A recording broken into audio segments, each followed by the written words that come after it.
奥德利夫人的秘密。玛丽伊丽莎白·布雷登。第9章。在生者之中，克拉拉·托尔博伊斯回到多塞特郡，告诉他的爸爸，他的儿子已经在9月9日去了澳大利亚，他很可能还活着，会回来请求爸爸的原谅。除了结婚这个错误让他的青春留下不好的印象之外，他没有故意伤害过爸爸。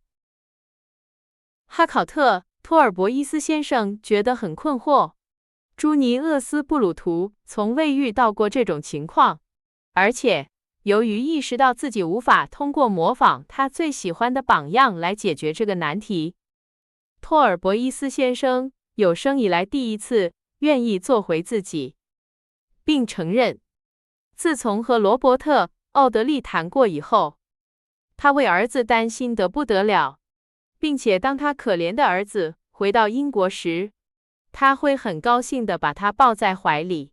但是，他真的会回来吗？怎么才能找到他呢？这才是问题。罗伯特·奥德利记得他曾在墨尔本和悉尼的报纸上登过广告。如果乔治活着到了其中一个城市，他为什么没有回复广告呢？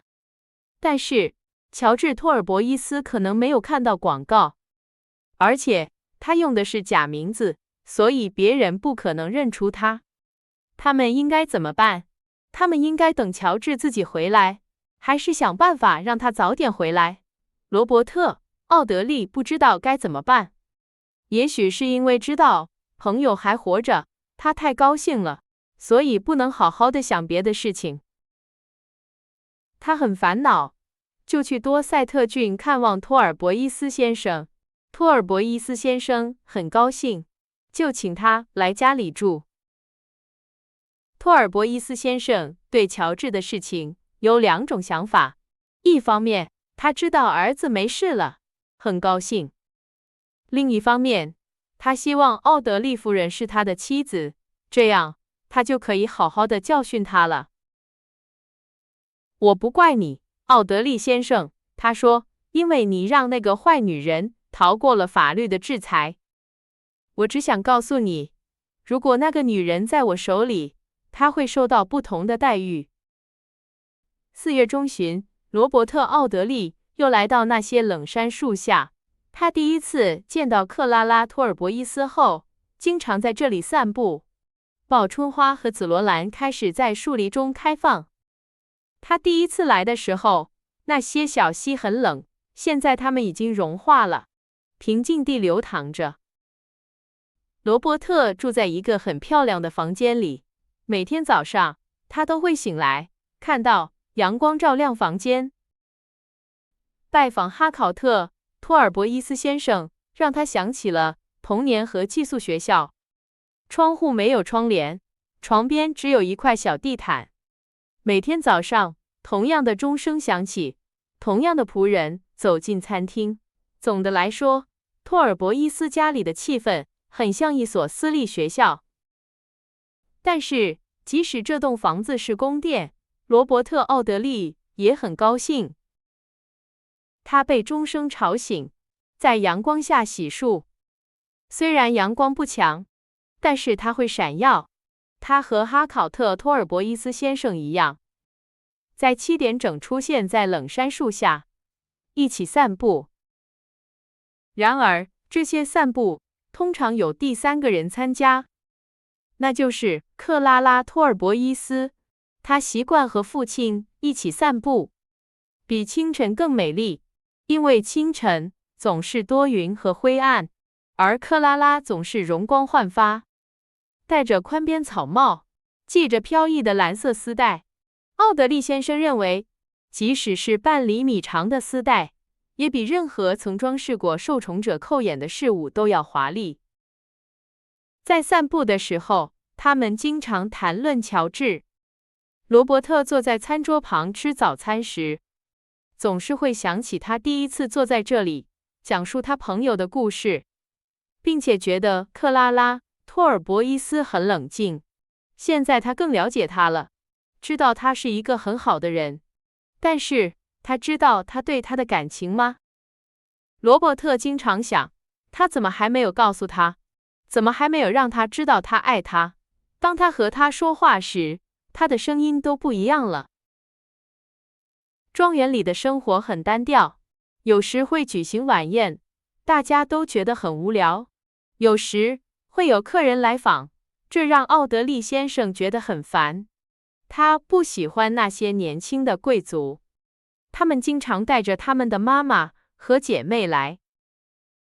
那些年轻人肯定会爱上克拉拉·托尔博伊斯，所以罗伯特·奥德利很讨厌他们，觉得他们是不受欢迎的人。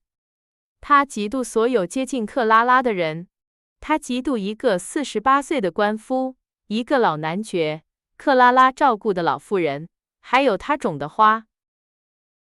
起初，他们很客气，只在谈论乔治的时候才会热情一些。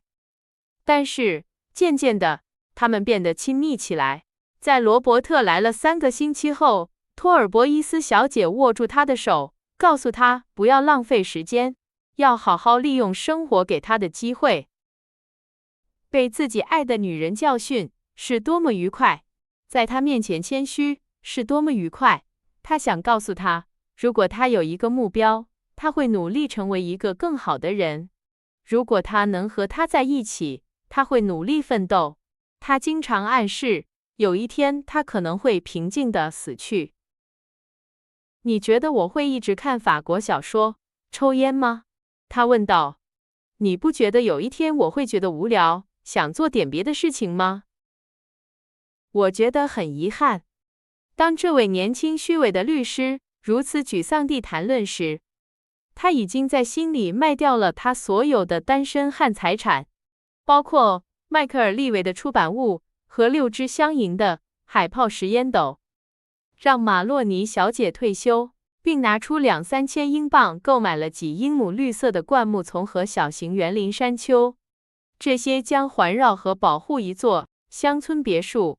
别墅的乡村风格窗户将因桃金娘和铁线莲的枝条而闪闪发光。这些枝条将倒映在湖泊紫色的怀抱中。当然，克拉拉·托尔博伊斯不知道他的想法。他建议奥德利先生好好工作，认真的生活。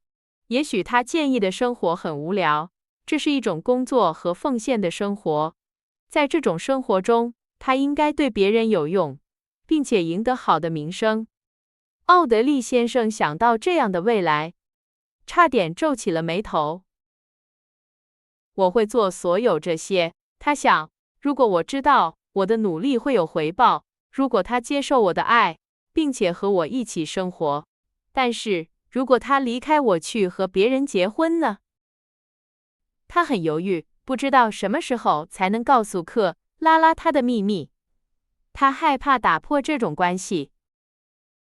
他在格兰奇西斯住了5个星期，他觉得他不应该再待下去了。所以，在一个5月早晨，他收拾好行李，说他要走了。托尔博伊斯先生不是那种会热情地挽留客人的人，但他还是表达了他的热情。我们相处得很好，奥德利先生。他说，你喜欢我们家的生活，你适应了我们家的规矩。罗伯特鞠了一躬，他很高兴他没有迟到。既然我们相处得这么好，托尔博伊斯先生继续说道，我相信你会再来多塞特郡的。如果你想打猎，我的庄园里有很多东西。罗伯特感谢了他的邀请。他解释说，他喜欢打猎，并且感谢托尔博伊斯先生的慷慨。当他说这些话的时候，他忍不住看了克拉拉一眼。他低下了头，脸红了。这将是罗伯特最后一天在这里了。在9月的第1天到来之前，他要经历很长一段时间。那一天，他才能回到多塞特郡。在这段时间里，别人可能会和克拉拉在一起，所以罗伯特很担心。那天早上和托尔博伊斯小姐在一起的时候，觉得不舒服。但是在晚餐后，奥德利先生感觉好了一些，因为哈考特·托尔博伊斯在图书馆里处理法律事务。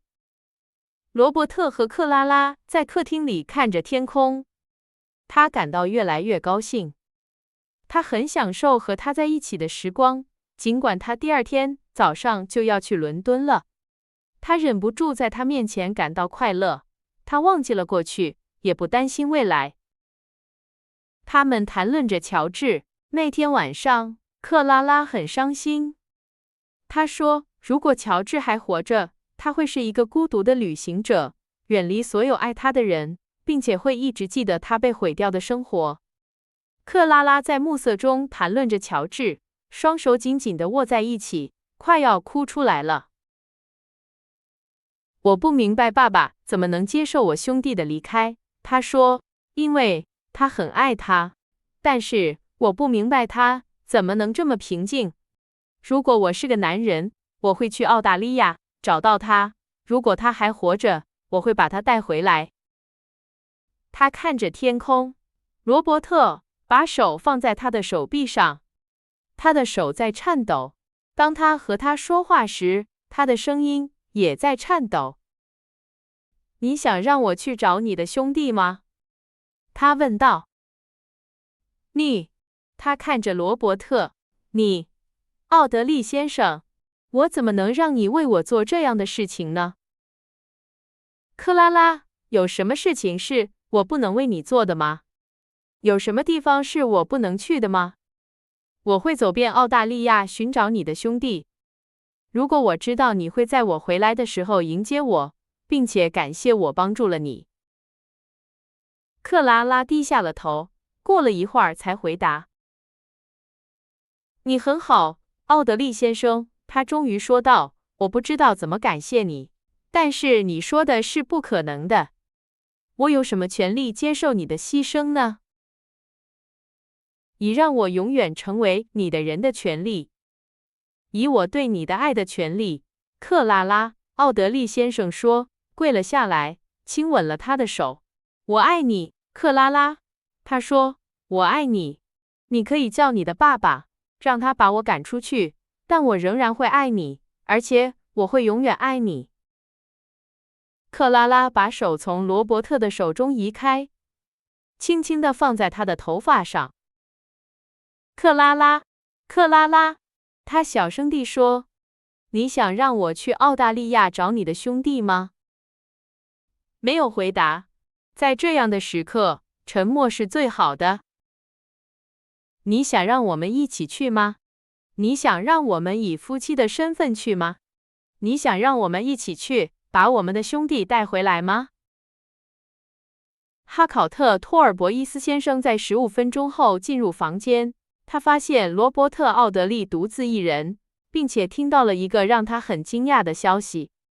他没有注意到很多事情，他觉得他的陪伴和家里的规矩是吸引他的客人的主要原因。他很失望，但他掩饰了他的失望，并且对事情的发展表示满意。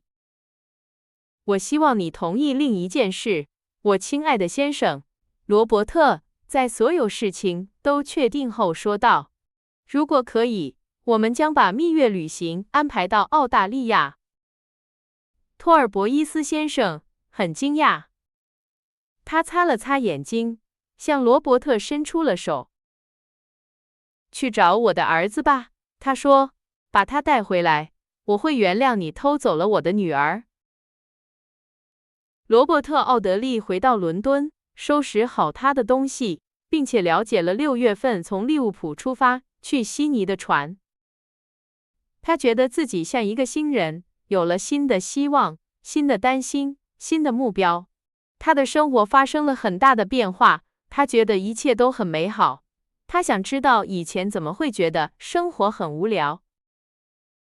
他在格兰奇西斯一直待到午饭后，并且在傍晚的时候回到了他在圣殿区的住所。他发现马洛尼夫人在擦楼梯，他不得不踩着湿滑的台阶。你收到了很多信，先生，洗衣妇说道。你也收到了包裹。一位先生来拜访过你几次？他正在等你。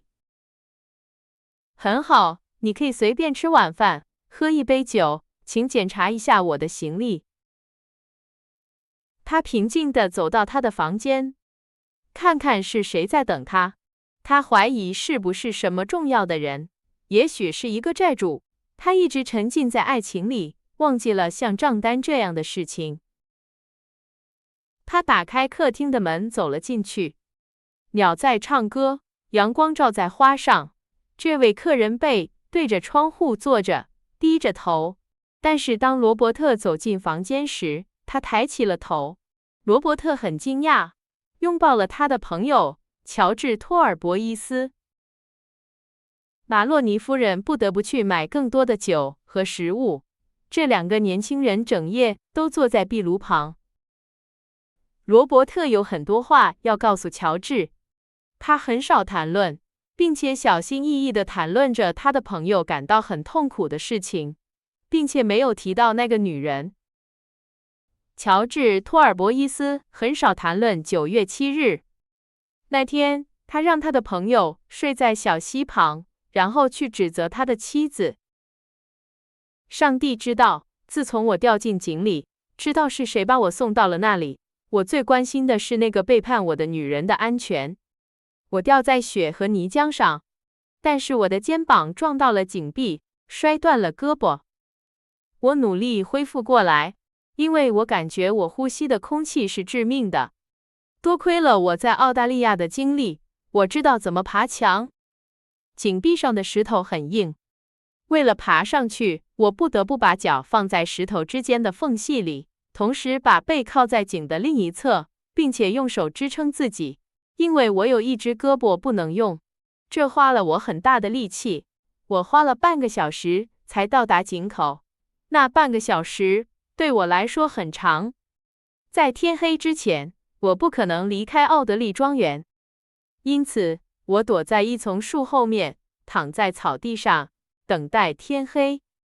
找到我的人已经告诉你剩下的事情了。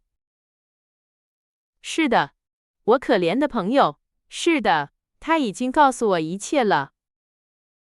乔治没有回到澳大利亚，他去了纽约。他在那里一直待到他再也无法忍受孤独。美国对我很好，我有足够的钱过平静的生活。我曾想过，当我的钱用完时，我会去金矿工作。如果我想，我可以交一些朋友，但是我的心里一直很难过。我怎么能和那些不了解我的痛苦的人交朋友呢？我渴望你的握手，渴望你的帮助。